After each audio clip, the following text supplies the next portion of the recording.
Hi, this is Rodrigo from Level Up Your Business, Life, and Mind. And today, guest, I have an old friend that, well, I met her a long time ago. And because I won a scholarship there in this program called Be Skilled by Mary Forley, and I met her there, and we have been talking since then. And she is the co-founder of a company called Four Productions. How do we put it? Because there is this term called videographer for people who do everything when it comes to video, filming, editing, adding effects, and all that stuff. Diana does way much more than that. She pretty much is like a superhero, and where with superpowers are video. And now I have it here, and she's pretty much helping think leaders, entrepreneurs, influencers, change makers, and putting everything into a format that is ready for television already. So without any further ado, welcome Diana Castro. Yay! Hello, Rodri. Nice to be here. Thank you for that beautiful intro, dude. No problem.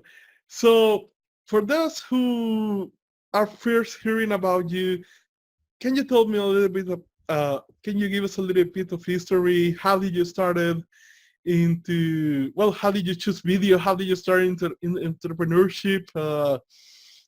How many productions hours was born? is this show?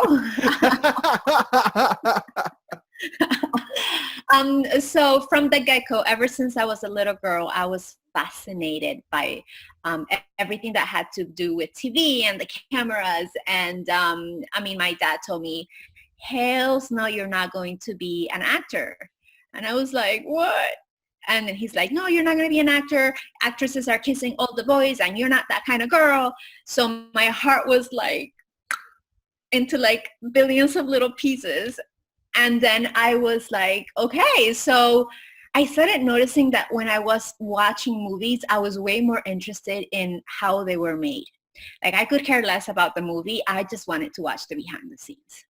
And my passion for that was so intense that it made me feel like the people who were behind were powerful, were unstoppable, were limitless.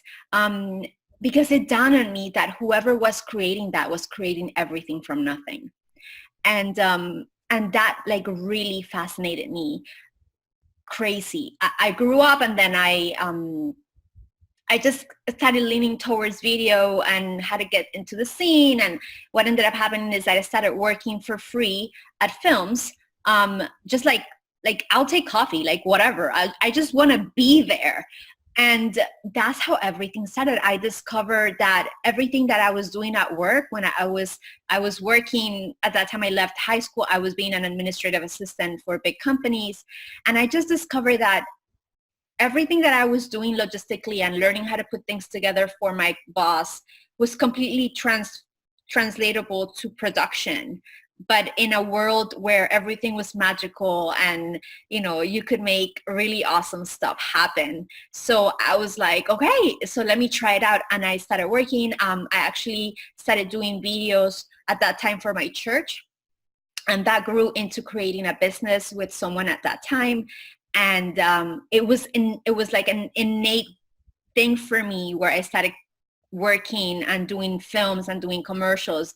It was intuitive. It was something that it was not hard for me to be able to say, to create quotes and to get, and to make the impossible for a lot of people possible. And it does feel like a superpower. It does feel like you're a superhero because you get to, video and film touches all the arts. It touches writing, it touches music composition, it touches makeup artistry, it touches wardrobe design, it touches set design, it touches acting and dancing and singing.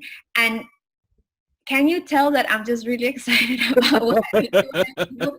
It's just like I feel that on top of touching all of the arts, video allows a creator to incept ideas into people's brains. You get to toy with ideas in a way that will reshape your story and reshape your belief system. And while that force can be used for good, it can also be used for bad. Yeah. And understanding that that force exists is for the people who have the responsibility. You know, with great power comes great responsibility, which those people that have that responsibility as video creators, it is our duty to serve the world and to try to bring out the ideas of those that are changing the world to a platform that is visible for others. And I feel that that's what it's our calling, at least my calling. For productions, is not just me. I'm just the face because I'm the animated one and the one that likes to be on camera. But for productions is really a husband and wife team that together are fighting evil and changing the world for those people that are willing to put their message out to the world. The end. Closing. Nice. And yeah, you're right. You're completely right about that, because especially with the times how they are now, feels that everybody has gone a little bit crazy, politically speaking. And I have seen some very horrible cases where people had interviews that have been cut and edited and put in a way that was completely awful. Out of context, yes. Yeah, completely out of context. And then for somebody leaked the complete interview of that person, and you see the whole context of the thing, and it's something entirely different, and it's so malicious. Yes. And as you say, like, some people can use it for bad, because obviously if you put some bad thing out there, of anybody famous. So for example, I saw that Tony Robbins was being hunted down by BuzzFeed because they were, like, BuzzFeed, for those who don't know, like, they are doing pretty badly. They have started selling kitchenware. Like, we're talking about something that was a news organization launching a new brand of kitchenware because they are bleeding money. Nobody trusts them anymore. They don't have a lot of traffic. Investors don't want to put money in it. And so pretty much they have started posting bad news about Tony Robbins. And like, Tony Robbins is one of the best figures. He has had some mistakes that he has made. But yeah, exactly. He is allowed to make mistakes. But we had all these videos from people who had been his students saying that BuzzFeed came to them to interview them, and that they noticed that they were trying to get like bad information out of him, and they were trying to defend him. And the reporters were like, no, we're not interested in that. We're just interested in this. And they were trying to lead the conversation into something nasty. So there is so much power in storytelling that an editor has. It's like, I know some people will not like when I say this because of the wording of it, but it is like you're God. You're creating a reality for someone. Like, as creators, especially in this medium, you're like God. You make the rules and you break the rules and how you shape things for other people to consume. And it's incredible, the power of media and the power of video. And that's why the way that when we decided to do video, I mean, I jumped a lot of things in my story. Like, I actually got to work for big organizations, you know, like huge organizations that control media. And I felt like I was losing my soul because I was creating content that I felt responsible for. I was creating content that I knew it was not building good in the world. And that feeling was killing my soul, because I guess I have to thank my parents. When I was a little girl, I was instilled principles that made me believe my truth. Part of my values is that I was born with a purpose. I was born with a mission, and it was to make the world better. It was not to feed the world crap so they could turn crap. And in reality, you know, we say the term, you are what you eat. Well, your brain eats too. And if you're eating crap in your brain, guess what you're going to be, or how you're going to behave, and how you're going to act. So those things are scary. It is, especially in the political realm that we are right now. It just highlights how important it is for good news and good stories and good people to magnify their voice with the power of video. It just makes it so much more real that each person has a responsibility and a duty to themselves to use their power. Because I believe in all truth and without BS that every person was born with a purpose and a mission and a gift. And it is their duty to totally change the world with that. And if changing the world means that you're doing a massage and then you make people feel better, then that's your gift. But how do you reach more people? How do you do it in a massive way? How do you make impact in a way that it resonates bigger and bigger and bigger? Because the more people you help, the law of reciprocity, that law, it is paying you back, whether with better income, better life, more influence. And that is something that cultivates love and awareness. And it is naive. Before it was that naive, oh, you're going to change the world. But now it's something that's expected. And that's something that leaders like Mr. Apple, Mr. Steve Jobs, and like made it real for us. I think he was one of those leaders that made it real that, you know, like that you could change the world. He made it massive. He actually made it normal to say, yeah, I'm crazy enough to change the world. And I did it. But we all get to do that in our micro worlds. In our micro worlds, we get to change other people. We get to influence. We get to make a difference. And it's something that I'm very, very passionate about. I could talk for hours about it. I can tell. But yeah, it's something crazy because we got to realize that we are not in the times of our parents anymore, or even 10 years. Like when I came out of school, there was still a lot of limitations. There is still huge limitations. Like YouTube didn't even exist back then. I was into the university and YouTube didn't exist as and that's crazy to think that in our lifetime, about 12 years ago, 13 years ago, Facebook was in its infancy. Like that was just like, oh yeah, Facebook. Okay, MySpace was before Facebook. Like oh my God, I'm thinking myself. We have a social network called Hi-Fi over here. And when I remember that one, it's like, Messenger. Oh man. When Messenger, you could actually log in and talk to other people in the world. And yeah, like that's when AOL existed. Dude, that's like not so long ago, but that feels like ages ago. It feels like such a long time ago. That's because our generation has experienced so much change in such short time, and it's not getting any slower. Yep. It's changing, like, and that's part of the fun. It's exactly. So for example, I'm going to give a shout out to the previous interview that we had. I interviewed the CEO of a company called Crisp.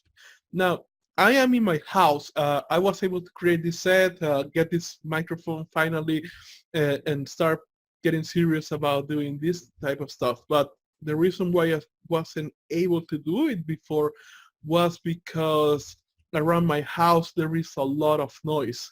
I live in a very noisy area. So, for example, there is a shop nearby that is playing music out loud, and I can hear it over here. And what this guy did was created this app called Crisp that reduces all noise. And so far I did some tests because again there is a loud music playing in the background, and I wasn't able to get any any noise in the No, your microphone. audio is crisp, like literally good branding. And, Awesome. and yeah, my dog is barking right now. I have cars beeping. I have this huge noise from the speakers out there, and Awesome. and this thing pretty much what outside of eliminating the noise, what made me do it was to save a lot of money because I was paying like $600 to rent a space so we could have that studio noise free. Oh my God. And once That's that huge. this, Huge. yeah, and now this app came out and there was this offer for $40 for a lifetime membership, and I was okay, pay them. Now I have saved Take my money. $600 a month. Yeah, and again, like now that I have saved those $600 a month and I can be here in my house, I can set up a place to do all this video. It's like, okay, I can go crazy with this. I don't have to go into 1 hour of traffic into going this, that, and there have been a lot of things that has made things easier for all of us. And I don't think that many people are still getting that in their head. I think that that's the big problem. Like people have not realized that with a click of a button, you can reach thousands anywhere in the world. How crazy is that idea? Like I still see people doing like regular networking, and don't get me wrong, that thing still works and it's okay. But you get to what, see 50 people in a room and that's it. When if I make one video, I get to reach 10,000 people in one day. And that's like, let me boost it a little more with a couple of dollars per day, and I'll be reaching what, like 1 million people in, I don't know how much. Like it's crazy. Like the time we live in right now, nobody else has experienced it. And I feel that, I know that everybody is at a different place and a different stage in their business, but at the bare minimum, you need to level up your game, which is beautiful that you named this thing Level Up, because it is forcing us to become relevant. It is forcing us to reshape how we behave to become contributors of the future. Because right now, like I have an 8-year-old and a 5-year-old. And you would be surprised, like everything you ask them, they're like, yeah, I watched it on YouTube. What? Yeah, Mom, that's not truth because I watched it on YouTube. Their reality, their truths are coming from YouTube. Like, what? And this is our future generation. This is the future of our country. This is the future. And if that's what they're buying as truth, the people who have truth to share have a responsibility to speak louder and more continuously than the people who are in it for the wrong reasons. Yeah. I'm so tired of, like, I hate the news, not because of the news, but what I hate about it is that the only thing that is highlighted is the bad stuff. So we have grown to believe that everything is bad. So fear is instilled in our soul. So we are paralyzed. But at the same time that something bad is happening, something amazing is happening. But nobody's talking about that. Yeah. Nobody's talking about, how a life was saved because of X, Y, and Z, or how by someone changing the algorithm on something, now X amount of people have more access to X. Like there's nobody kind of like doing news for the good stuff. That means that whoever's doing good stuff has a responsibility to shout out in their own space, in their own area. But people are so afraid that it limits them and it paralyzes them. And that's a really sad thing. So yeah, there you go. Yeah, for example, not many people know because, again, as you say, it's not being reported, but the United Nations, when we hit the 2000s, they set up like some goals. And one of them was to reduce poverty being defined by earning less than $2 a day. So they wanted to reduce their most ambitious and their most positive goal, like and they even thought it was naive, but they wanted to achieve it. They wanted to have a Crazy try at that. ideas change the world. There Yeah, you go. and they have, okay, let's reduce poverty by 50% once we reach the 2015. We hit that goal on 2013. Like we beat the most positive goal that they had, like the goal that when they thought about it, they thought it was insane to achieve that, and we still did it in 2 years less. And another one, and there is even the interview with this guy, Boyan Slat, in the Joe Rogan Experience. Uh, Everybody's talking about the ocean pollution and how the world is going to end and things like that. But nobody's talking about the project of this guy. And this is like a 19 years old from Australia who has created a successful company with new technology that is, his goal is to clean up 50% of the ocean by 2024, and they are actually doing it and making money through doing it. That And is so beautiful, and that's the thing. Like even what just happened with this girl Geta. I don't know oh how to yeah, pronounce it. This beautiful young activist from Sweden that she just stood and protested by herself a year ago, and a year now, she completely created a whole movement, and it that couldn't have been possible without the power of social media. Like, I have a love-hate relationship with social media. yeah, me too. I'm like, I hate you, I love you, I hate you, I love you. And it's like, it couldn't have been done if without social media. Just 10 years ago, 20 years ago, if she would have just do the same thing, if she would have just gone and stood in front as a protest, and there's nobody there to see it, nothing would have happened. But it did happen now because of the world we live in.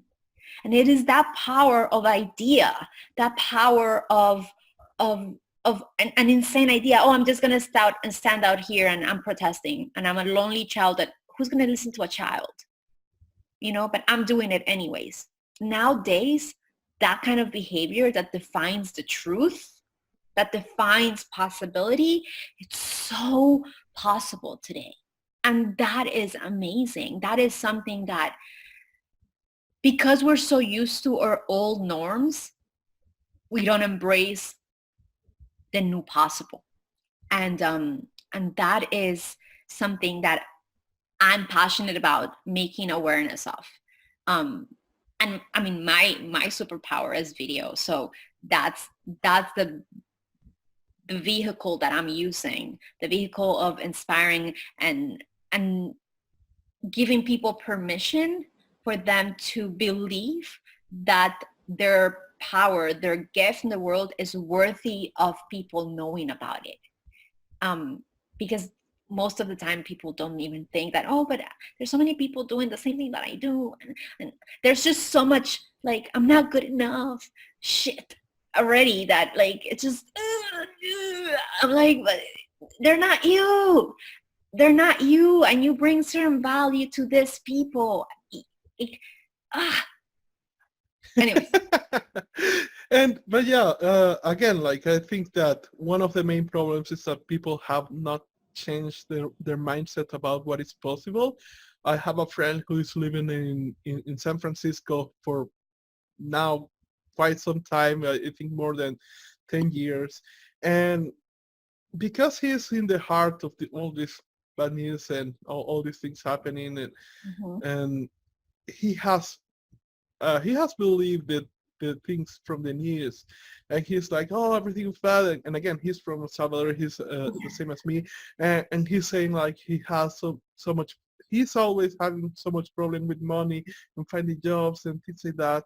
And I'm telling him like, dude, you live in San Francisco. Like, you could make a shit ton of money if you just stop focusing on this kind of stuff that is not real. And start learning this thing. But that's the thing, that we shape our reality based on our thoughts. And that's such a crazy idea. but it is easy for someone who already figure it out, because I guess we never figure it out completely, because we're always kind of growing and we're always but I remember feeling like that. I remember feeling the struggle because of our relationship with money, because of the truths we've believed about it. And I'm not out of the woods yet. This is like an ongoing self-improvement project for like my brain to wreck it. But I do know that things started shifting for me with one specific thought, or at least someone incepted in my brain an idea, which I'm forever thankful for them for incepting that idea in my head. To me, it made a world of a difference. Like, it truly reshaped my biology about it, how my body felt. And on then forward, things shifted. I don't know how to explain it. I have no idea how it works, but it was the idea of me going before. I'm going to tell you the before, I'll tell you the after. The before was I just need a good client. I just need, I just need $1,000 more.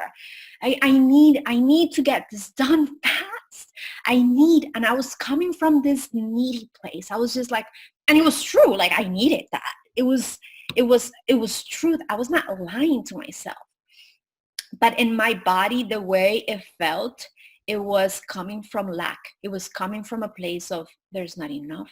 It was coming from a place of desperation. It was coming from a place of fear.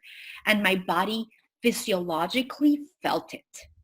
It was like, you feel like you were drowning. Like, if people would ask me, how do you feel? I'm like, I just feel like I have no air. And I feel, it was like, it was so debilitating to my body that the energy that I was vibrating was so low. And then this person once talked to me, she's like, Hannah, instead of saying you need, what if you say, I am ready? I was like, what? What do you mean? She's like, yeah, just say, I'm ready for that next client. I'm ready to have, X amount of more money in my pocket. I am ready. And I noticed my body vibrating like, yes, this feels good. It was like a little shot of something that makes you feel good. It was like, yeah. And I would notice that every time my brain was like, I was like, nah, you don't need, you are ready. You are so fucking ready. You're just ready. Everything changed from that point. That little simple word changed everything. It changed how my body felt about it. It changed how my brain thought about it. It changed how I was showing up about it. It changed how I have a meeting with this client and I just need him to sign up. And my body was in this energy of I'm about to get in this call and I'm so ready for this client. I mean, if this is the right guy for me, then let it happen, universe. So different how I showed up in the conversation that it just changed my life. So there you go. If anything of this conversation works, hopefully this is something that someone would probably implement it, and it would be nice to know how it worked out for them. So yeah, and for those who maybe think like this some kind of woo-woo kind of stuff, the scientific term for that. It will works. It will work. If that's what it takes, woo-woo me all over. Yeah, but this is actually based on science, and the scientific term for that is called the reticular activation system. You're getting all nerdy on me, Rodrigo. You're getting all nerdy. What is a reticular what? Reticular activation system. And have you ever gotten, for example, did you buy a car and then you saw, or are you planning to buy a car, let's say, and you have now a model with some color and all that, and then you go also you outside, see it everywhere. Yeah, you see it every day. That's it, because now your brain is focused on aiming. And this is crazy because, again, when you are in this state of I need or not, that the world is bad and the economy is bad and nobody's doing good, when you're that, you will it's not like the opportunities are not there. Again, it's like the same with the car. The car have always been there all around you. You just weren't paying attention to Never that. noticed it. Yeah, you Yeah. didn't notice that. And that's what I told this guy, my friend, because it's like, dude, you're talking about that the economy is bad. You're talking about all these problems. Everybody says And that. That's such a good yeah, excuse for and everyone. and I just can't believe, and I just can't believe that you, being in San Francisco, cannot get some projects, cannot get something rolling, and I am here, sitting in El Salvador, from just a webcam, and I'm until rocking a it. couple of Yeah. times, yeah, I just had like a Microsoft headset that costed about $12, and I didn't have this microphone, but from pretty much my room, my house, and all that, I was like, literally, we just came out of a project from a guy who wanted to do an animation to congratulate his son on his bar mitzvah, and he paid us $11,500, $11,500 to do that animation. We're talking about $11,000 to do an animation to celebrate his son for his bar mitzvah. No business, no anything. Money Like, is everywhere. It's just that, and that's the thing that it frustrates me, because when people say like, oh yeah, reality is, and in my head it's like, whose reality? Because it is like the law of relativity, dudes. The reality of someone who's making $1 million a day is totally different from the reality of someone who's making 50 cents a day. And those are truths for each of those people. That's their absolute truth. And it's not fair for someone who's in either side to judge the person in the other side. It's not about a judgment call. It's more about that's their reality. But what reality are you subscribing to? Because that reality exists. The reality of someone making $1 million a day, it exists. It might not be your reality yet, but it's in existence. It is happening simultaneously to yours. So which one are you subscribing to, or how are you reshaping yours? Because it's not something that happens from day to night either. I think that that's very false expectation, because then people enter into this rat race that is a different kind of rat race, but it's a race of frustration because they don't see things yet. But that's because they are expecting something different while they still behave and still have the same train of thought. So it's about feeding your brain good info. It's about feeding your brain possibility. It's about feeding your brain a different kind of information that is not the norm, because the norm is built to show you how bad it is, to show you how everything's so horrible. So they deter your soul of nourishment. So this is becoming like a deep conversation, yeah. Rodrigo. What the hell? Did I sign up for this? Yeah, actually you did. Well, but and on a point about that, this is a concept as well that I've been trying to tell people that because there is always, let's call it with quote unquote the realist, who are really pessimists, who come to you like, no, let's get real, like that doesn't happen in reality, that someone Yeah. you cannot do. No, let's, and I told them, okay, let's really focus on the true reality of the matter, because we have, okay, and I tell them reality is a full spectrum. Like there are still concentration camps in North Korea. There are still people who are being enslaved. There are still people going through some really horrible stuff. And we have that end. That's real. Let's not get naive or foolish about that. But on the other hand, we have people like Casey Neistat, someone who had to drop out from high school, not even university, high school, because he got pregnant his girlfriend at age 15, and then he worked his ass off, and now he's one of the most important persons in the creative industry that exists. We have someone like Devin Supertramp, who Oh, that guy is. was, yeah, and this guy was sleeping on his van, charging his batteries on a McDonald's, or even sometimes sleeping in the street because he didn't have he traveled to some place and he didn't have the money, and he had to pretty much be ready to take the one shot. And then he went like hike for 2 hours, dive into shark infested waters, to go into a cave so he could capture the moment of the life. And then out of all that work, he just took 3 seconds to put into the video.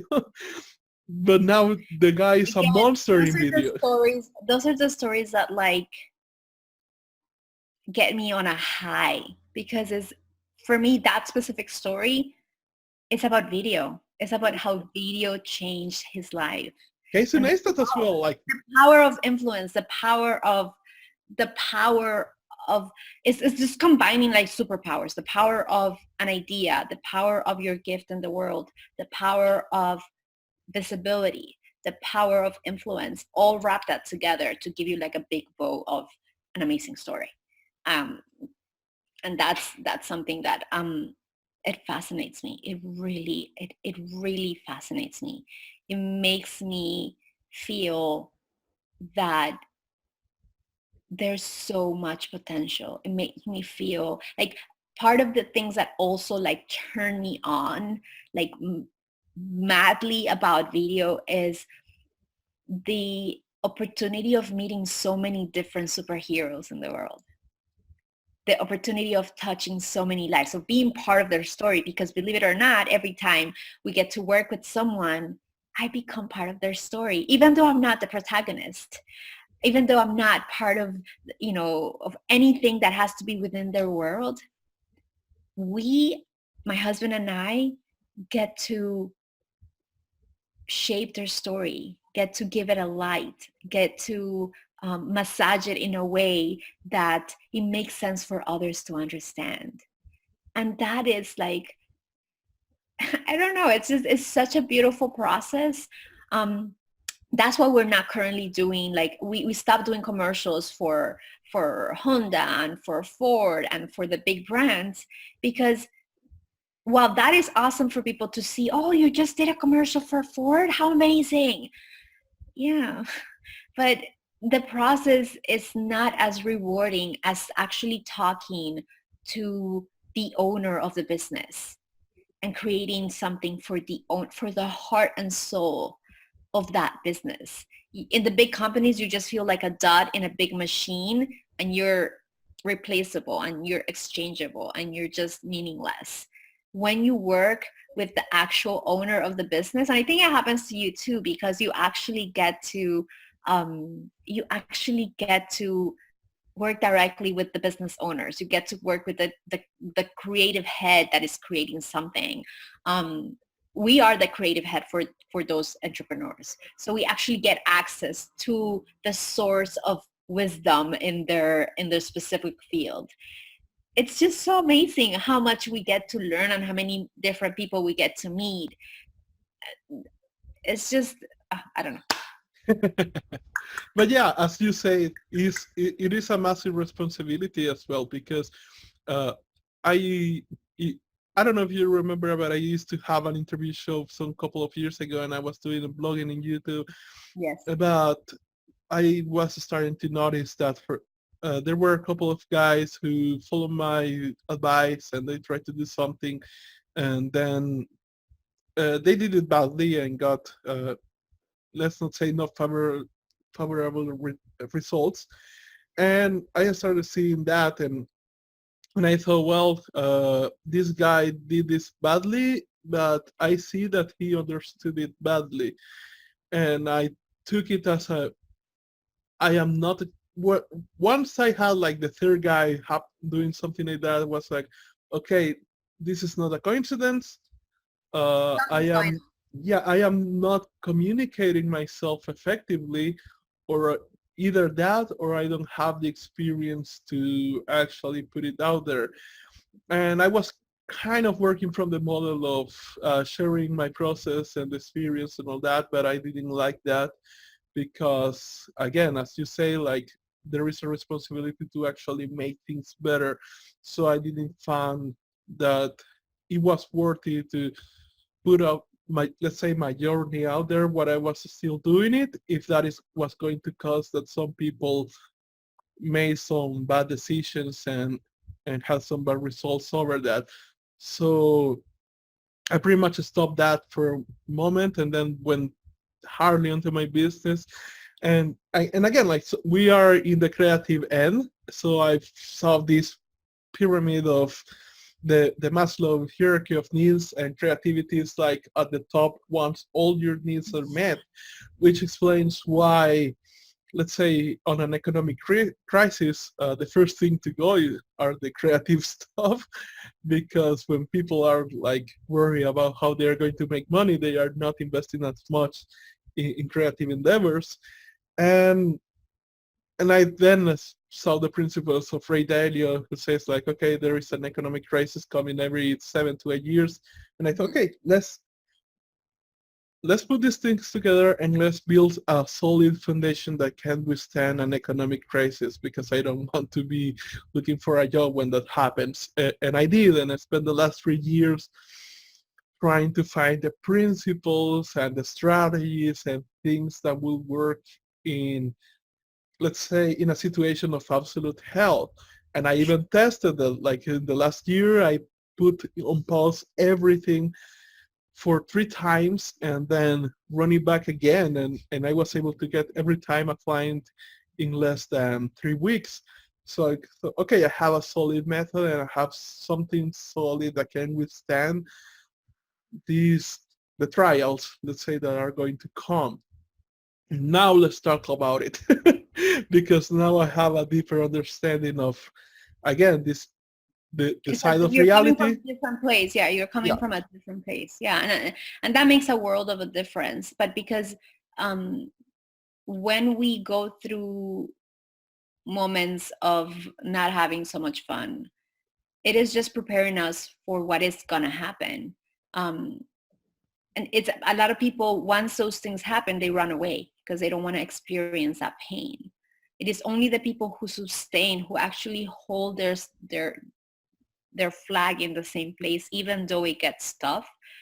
Those are the people that have the experience and the understanding and the compassion and the empathy to be able to help those who are left behind, who might go the same journey. So there is power in that. So it's beautiful that now you recognize that pattern, because, you know, and I know you now know it, because in simple terms, it's like going to do your eyebrows for girls with someone who has a mess of an eyebrow, like, or like half of it cut off. You know, you don't want to get your eyebrow done from that lady, you know. You want to get things done by people who have been there, done that, and find out how to get out of it. It's a completely different experience, you know. If you're going in your journey with someone who's just the first time trying out that route, you're gonna get burned. There's no doubt about that, because they're leading that pack, and they might have the best intentions as possible, but they don't know where, you know, where the rocks are, where the things in the way are going to hit you, and the ones in the back are gonna get slapped with the same rock or with the same branch, just the same as you. So it's good that you made that decision, because it makes your journey and your intention a lot more powerful. So kudos for that. Yeah, and a tip for those who wants to start like sharing their experience and all this thing, uh, my advice to you will be that whatever you want to teach, try to make sure that you know 10 times more that. Like, and right now I think like I think I went a little bit more extreme, but if I am placing, okay, let's say I am talking to a young person between 18 to 25, and they don't know anything about business, they are going to start. they may be even in a hard situation like I was. Now I know that if I were to give advice into that situation, I know at least 50 times more than I need to help that out. So And here's the thing, there's nothing wrong with sharing your journey. You just have to make it clear that this is not, by you sharing your journey, that doesn't imply that other people should do what you're doing. You're just being a documenter of your journey, because there's a lot of people who are doing that, and that gives them also credibility. But with that comes other things too. yeah. You know, you are subject to judgment. You are subject to all these things, and you have to be tough enough to be able to take that as well. Because you're on the weeds at that moment. You're still figuring stuff out, and there's a lot of people who are going to come and place judgment on that. And that's, you know, like that's gonna happen. Period. And there's no avoiding that part. But it is, how strong are you to withhold that? Like Brené Brown, and you know, like she has this amazing quote, like, you know, only the people who are in the arena should be the one, like, that you're gonna listen to, just those people who are in the arena. Everybody else, you have your awesome opinions, and that's awesome, but not to listen to the peoples who are not in the battlefield with you. Only the ones that have their hands and their face dirty are allowed to give you, or at least for perspective of you, you're allowed to receive feedback from them, because they know how dirty it gets. They know how difficult the journey is. So yeah, there you go. Yeah, and a note on that, when I see people who ask, and this is a question that I have heard all around the world, and I can even see it popping up in events when I'm watching some keynote speaker in YouTube or something like that, which is the guy who asks like, what is the, who isn't into doing business and things like that, and he asks, where is the, how can I get to this point where I don't have any problems and all this, and everything is just nice, and it's like, when you're dead, dude, when you're dead. Yeah, and it's like, dude, entrepreneurship is solving problems, like literally going head on to solve problems. That you realize that this is about problem solving, and that there's no getting around it. Like, people with all the money in the world, they have different kinds of problems, and that's for them. Like, or like people that have no money, they have different problems, and the people who are in the middle, they have different problems. It's that we try to avoid problems, when in reality, or approach should be more like, how do I make it more,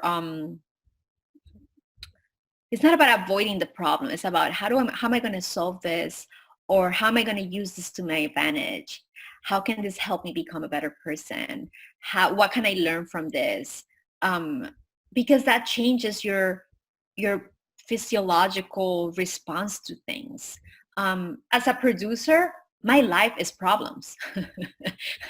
As a producer, like, I remember when I met my husband, he's like, I don't know how you like to be a producer, dude. Like, I hate your life. And I was like, why? And he's like, because you're like, you have to be solving all everybody else's problems. And I was like, that's the fun part. What are you talking about? Like, he's like, yeah, but here's the thing. Like, if things go right, then that's what people expect. But if things go wrong, it's like, you know, it's your fault. And I was like, yeah, but that's the fun part. Like, what do you mean?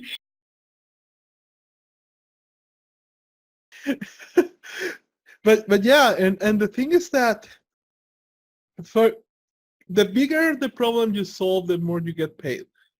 Yeah. So there is no going around the problems. And when I see this, when I hear this question popping out, it's like, they'll get out of entrepreneurship then, because you have chosen the wrong path if you don't want problems. And here's the thing, even if you're not an entrepreneur, you have a personal life, you're a parent, you're an employee. you will have problems. This is not a, you know, a free ride. And I guess going back to, you know, the fun, like the whole purpose is for you to learn how to dance in the rain. That's it. Like the whole purpose, if you're, and that doesn't mean that you're going to have fun every time. And that doesn't mean that it's not going to hurt. And that doesn't mean that it's not going to change you. In fact, it should change you. It's the best example I usually say it is like your body, the way your body talks to you is your body talks to you through pain.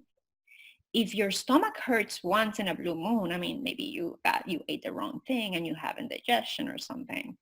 And that's okay. You know, that's part of having a body, just letting you know that it's alive. But if you have constant stomach pain in the same place every day, it's your body's way to tell you there's something really bad going on.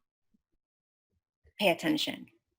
It happens in life. It happens in physiology. It happens in your spiritual life. It happens in your emotional life. If you're always feeling bad about being in one place, it's your body telling you, get the hell out of there.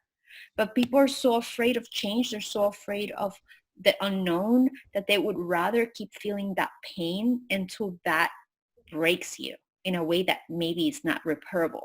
Like I remember one of the ladies from my daughter's school, she was having constant headaches and for years until she couldn't take it anymore. She went to the doctor. By that time it was too late. She had a brain tumor and she only had like 5 months to live. And your body for like 4 years was telling you, hey, something's wrong. Hey, hello, anybody there? Until it couldn't take it anymore. But that happens in every step of the way. That happens in our personal lives. That happens in our parental lives. That happens in our workplace. Even if you're not an entrepreneur, you have a different set of problems. And how is that making you feel?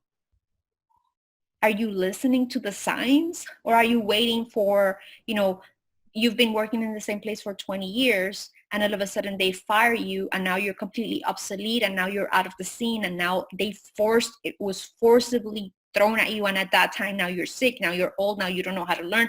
Now you have to solve all of these other problems that you were just too comfortable with the pain, with the regular pain, and you didn't want to hear the sounds. And a lot of people are just too passive about it. They're too complacent about it. But that has a price. And it usually comes, it's thrown at you like a hurricane, like on top of your head. So, like people need to be able to listen to the signs that are given to them. Problems are going to happen everywhere, are going to be there all the time. It's just how do you learn how to dance with it? It's life is not meant to be painful, but there is pain in life. So it's just how do you maneuver that? That's the whole purpose of being alive. I do think I have a little bit of a different opinion there. I do think that life is actually suffering tainted with malevolence, but at the same time it's our responsibility to find what makes that bearable. Like, even, I don't understand. Like, sure. Okay. Tell me more. Bring it over. For example, as you were saying, like everybody has problems. Okay, people think that if they just have enough money, that they are going to be problem free or something like that. Do you think that Steve Jobs wanted to die out of cancer? Hell no. Like, even if you have a lot of money, you're still going to face your mom dying, your father dying. You are going to get sick from horrible illnesses some part of your life. People you love are going to get sick from horrible illnesses. And yes, of course, if you have the money, that can be made a little bit easier. Okay, you can pay a little bit of treatment, but there is no amount of money that is like what Iron Man said in the last movie, like there is no amount of money that is going to buy you another second of life. There is no amount of money that is going to, like people who are millionaires still go through divorce, horrible divorces, like Jeff Bezos. He became the richest guy in the planet, and then he screwed up and cheated on his wife, and now they are divorcing. Like, yeah, that's what I'm saying. It's not, and that's what it is. Like, there's no going around it. You have different set of troubles.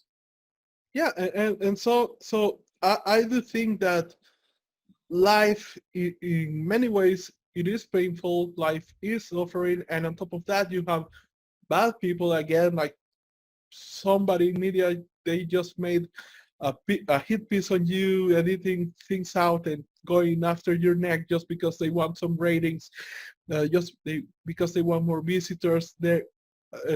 Well, a couple of years I went through an issue where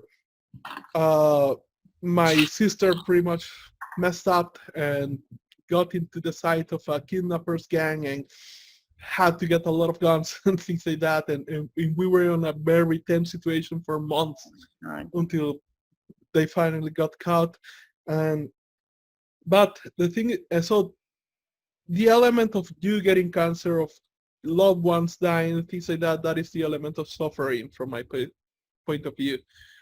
Now, the element of guys who want to rob you, kidnap you, do harm to you, that is the element of malevolence. So I do think that life is suffering and is tainted with malevolence. But even in the face of that, there is still a lot of good that can be done. You can still find things that make life worth living.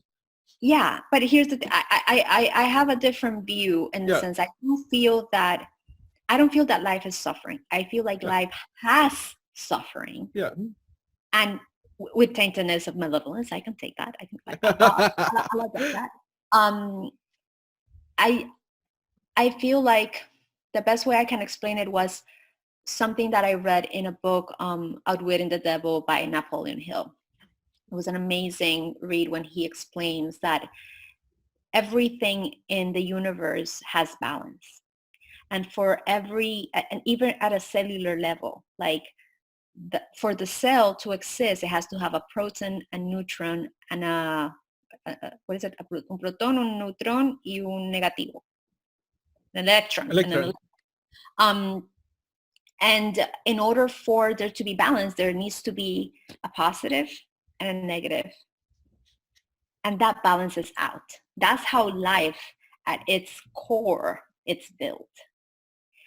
And I feel that everybody inside of them have good and bad. Everybody has good thoughts and bad thoughts. Everybody has good days and bad days. Everybody has, it's a duality, but some people are more charged to one side and other people are more charged to the other side. There's more people that are just, they enjoy making other people pain. There's people that enjoy making people blossom and enjoy. What I do feel that there's more of us, I do feel that the majority of us are more charged positively than negatively, but there's still some really bad apples but their reach is so magnified because of the amount of pain and hurt and everything that they cause. So we're not exempt from bad things happening to us. We're not exempt from suffering. And it's easy to talk about it when you're not going through it. That is something that is just, oh yeah, I'm good at, I take pain for breakfast every morning and I'm really good at it. It's not an enjoyable process. I remember the times that I would go to my bathroom to cry because I felt like I was letting my whole family down because For Productions as a business was struggling hard. And I didn't want to cry on my husband's arm because he left everything to support this dream. And I felt that it was insensitive for me to do that. I felt that it was insensitive for me to, on top of it, como se dice en español, encima del gordo hinchado, like on top of me making you go through this process, I'm going to go and cry so you can save me. I thought it was my responsibility. I had to heal that on my own, and I didn't want to add another burden to him because we were struggling. And I remember how that felt. It was the moment of surrendering for me that allowed it to be more. I stopped fighting it. I stopped fighting feeling like that. It was just like a moment that I was like, okay, God, I surrender. I don't know. I want to stop fighting this because it's not helping me. What do I need to learn so I can get over this faster? Or what is it that I need to get from this? Like whatever that is, I surrender. Like, yeah, that's it. Like, I feel like crap. I feel like shit. Like, I'm not going to fight it. Like, okay, fine. Sometimes it's in those moments of surrendering that we find the peace that we're looking for, because we stop fighting or reality, going back to that, or reality at that moment. And that, I think that it's been a process of internal growth and change and adjustment and surrendering and acknowledging and like hanging around people that elevate you. And even if you don't have people physically that elevate you, there's so much wisdom on YouTube or on our leaders like Marie Forleo. She's been one of my mentors. Like whenever I'm like depleted because I've been working, and like I have had no time for me to breathe and I feel burned, watching her talk with other influencers, watching her deliver her message, it fills my tank. My creative goes up again. My soul kind of feels like, oh, thanks, that was good. Whew. Now we still know that we're still connected to why we do things. And that is something that, again, is one of those amazing things that the internet provides you, the ability to connect with others, even through a screen. Again, the power of video, the power of visibility. So. Yeah. Going to the end of the interview, if you were to meet someone who is very young, talented, driven student, let's say, who is about to enter the real world, what advice would you give that person, and what advice should that person ignore?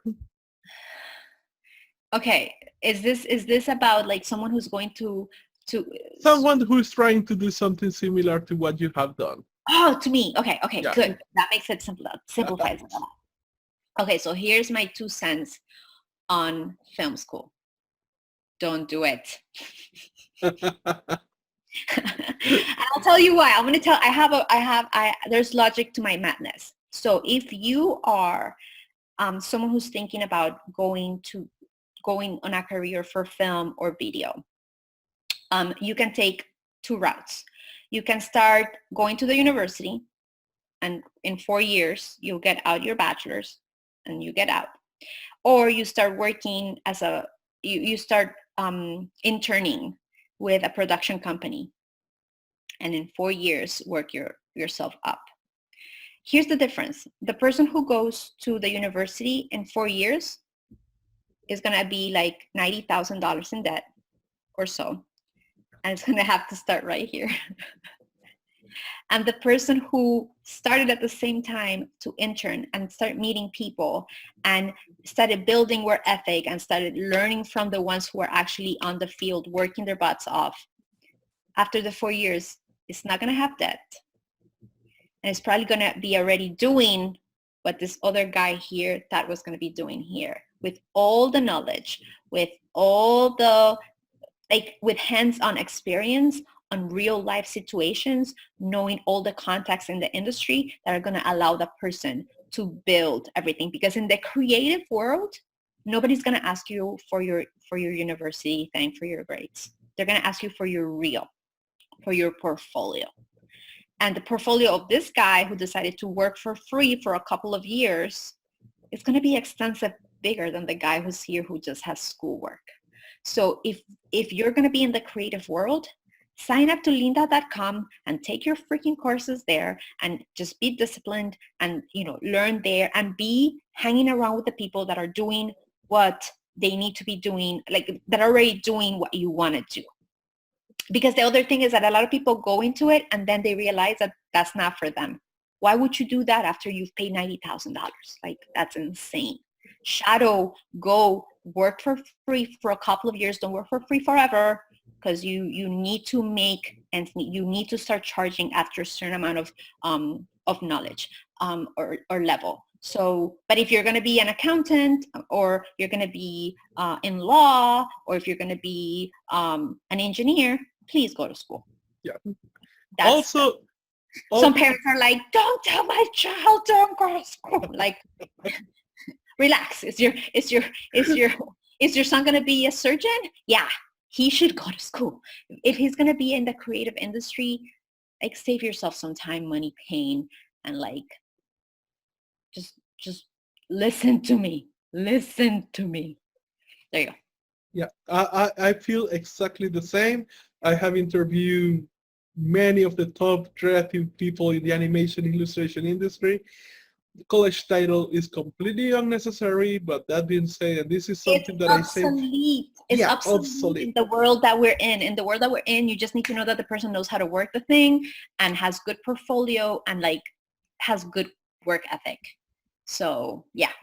Yeah, in the tech industry, the college title is obsolete. In the creative industry, the college title is obsolete.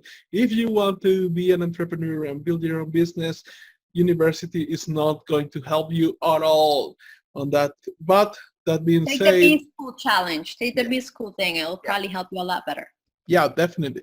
But that being said, like, if you choose not to go to college, that is like a two-step kind of thing. Actually put the work into learning these things, like going to lynda.com, going to Udemy, going to Schoolism or Animation Mentor. Like, okay, let's say you were going to be studying 5 hours or 6 hours a day in college. Let's put that in actually studying, because I do know a lot of people as well who have gotten out of university saying like, oh yeah, I'm going to do my own thing, I'm going to learn thing, I'm going to get into this course, and then they do nothing. So yeah, if you're going to be one of those. I mean, if you're into this thing, I think that part of what drives us is passion. So they're going to know really quick if they're built for it. The beautiful thing is that when you do internships, like, they're forcing you, like, you have real world problems. Like, you have to figure stuff on the fly basically sometimes. And that is a really good fire to have under your ass at that time, which is good. So yeah, I hope that helps someone. Definitely. Any advice that you would like to talk or give that we haven't talked into this interview yet? We went deep today, dude. Like, I was not expecting to go like philosophical here and like really talk about values. And I would say to people that to learn how to read their intuition, to learn to get in touch to themselves, because you'd be surprised how much wisdom you have already inside of you. And it takes time to practice. It takes time to acknowledge that. But it's not impossible. Like, to take time so they can breathe. And I know it sounds like corny, but yeah, meditation is just breathe. Just breathe. Just take a pause and breathe. So you can center yourself, so you can learn to listen to yourself, so you can hear your heart, because there's so much wisdom inside of you. There's just so much wisdom. You know, what you just say is really true. Like, even if you watch Pinocchio from Walt Disney, they had a very interesting concept that is the developing of the conscience and being able to listen to that voice. And when you see Jiminy Cricket, when he just gets the job of being the conscience, and then Pinocchio asks, well, what is conscience and what is the right thing or bad thing, like he can barely explain because he just got the job. He doesn't have the experience.